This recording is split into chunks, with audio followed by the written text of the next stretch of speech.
talk hashtags for a second. So hashtags, for those who have no idea, just to clearly understand that there's 3 reasons for them. A hashtag is a word or string of words that when put with the hashtag symbol, make the word or string of words searchable. Searchable. It's like having Google search, right?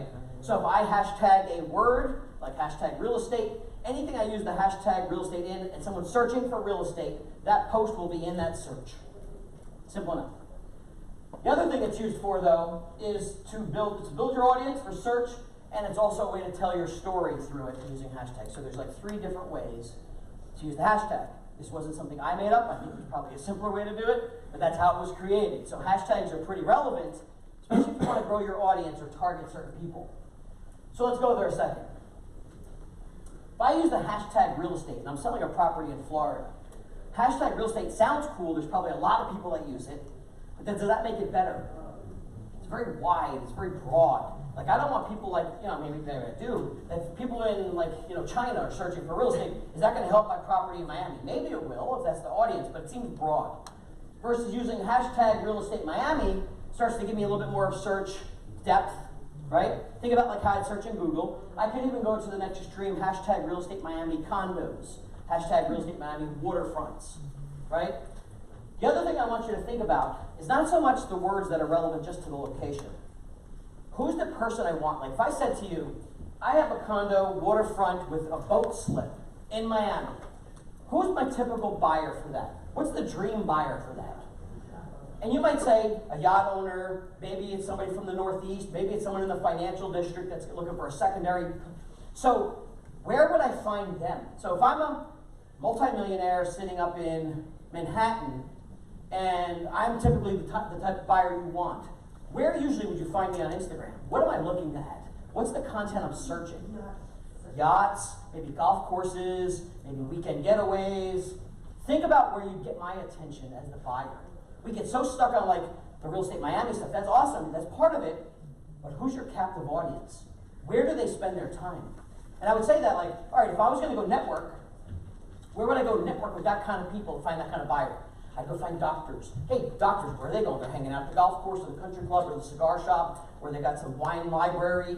Like they're looking for those interesting things. So I would find my target hashtag sometimes where that target audience might be spending their time. That's a hard part to think about. That's where we stop. We don't think that far into it. Where would they spend their time, right? So same thing goes for investors or anything else for that matter. So as we're typing in hashtags, you're going to create a core of standard hashtags you use for most posts. And then, of course, you can get very specific. So I'm going to give you some more examples.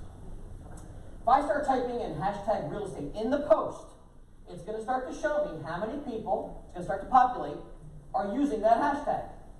So hashtag real estate, 12.4 million. Real estate agent, real estate investor. It starts to give me suggestive ones as well. Right? So it starts to give me that. If I'm looking for New Jersey real estate, New Jersey restaurants, it starts to tell me how many people have used it.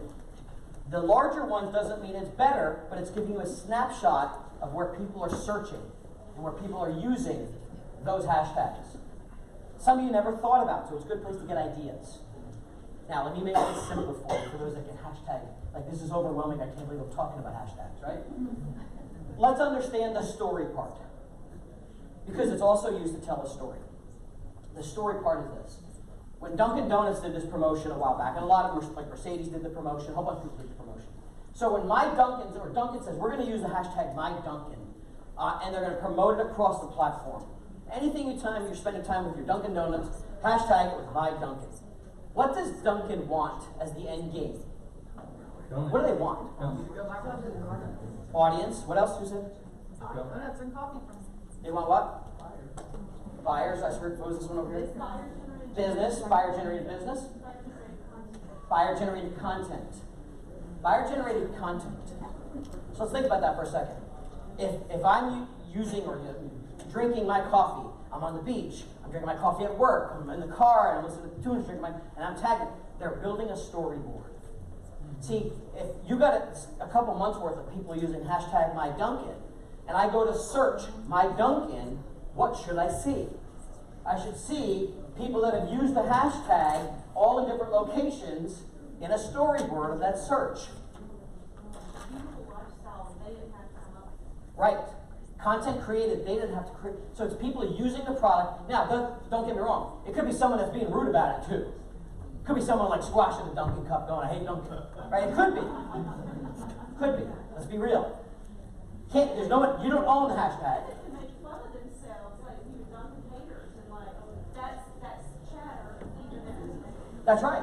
Because people say that sometimes bad press is still press, right? But they're creating a storyboard of the people using the product. When people used the hashtag, it was a hashtag something for Mercedes they were doing too. They wanted to see all Mercedes users all the time. Where's your Mercedes? Where's that? And they wanted that storyboard. People using it.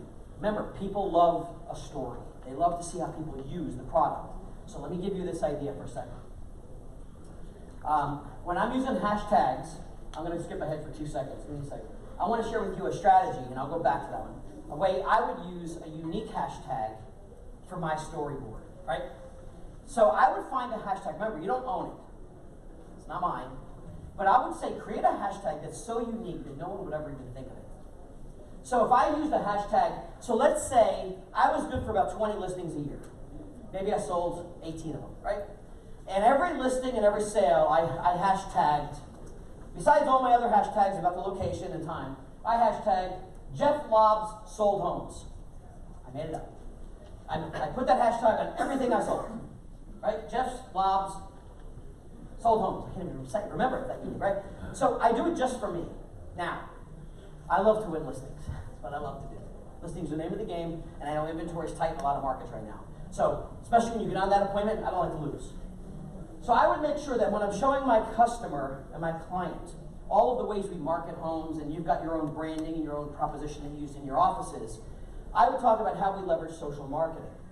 And I would say, listen, not only do we use Instagram and social media to market your homes, we leverage the platforms to where most agents will never think of. Let me show you an example. Now, if I went and I had 20 homes I sold last year, and I went to Instagram and I just put in the tab, and I just searched, Jeff Lobb sold homes, what am I getting? All 20 of those homes, beautifully done with text overlays, nicely done, and it's visual. Here's an example of the homes we marketed and sold last year. Now, even if I showed that to a customer, how many of your competitors right now would ever think to do that? How hard is it to do? As long as you have an internet connection, it's literally, as you type in that search word, it's on the fly. It will create that storyboard, just like Dunkin' right there. All my homes that I've sold. And I'm showing them, oh, you sold that home over there? Oh yeah, you sold that home over at Spark. And they can see what you've sold and how pretty the marketing looks. See, it's not just about telling them you do it, it's showing them. So I would create that. Any brokers or managers in the room? Just curious, right? Another idea and thought. We love to talk about the culture when we're bringing new agents into our business. We have a great culture, we do all these cool things. Telling me sounds great. Show me. So everything we do that has a culture thing to it, we did a training event, we had a holiday party, we went on a bus trip, we did whatever we did, use a unique hashtag like Jeff Lobb's office culture or whatever, Better Homes and Gardens, something culture. Hashtag it so that when you're showing somebody, you search it. Here's all the things we've done in the past year or two. We've done that. Remember the trip we did here? You got all the photos and pictures that show people what you've done. That visual impacts me more than anything you tell me.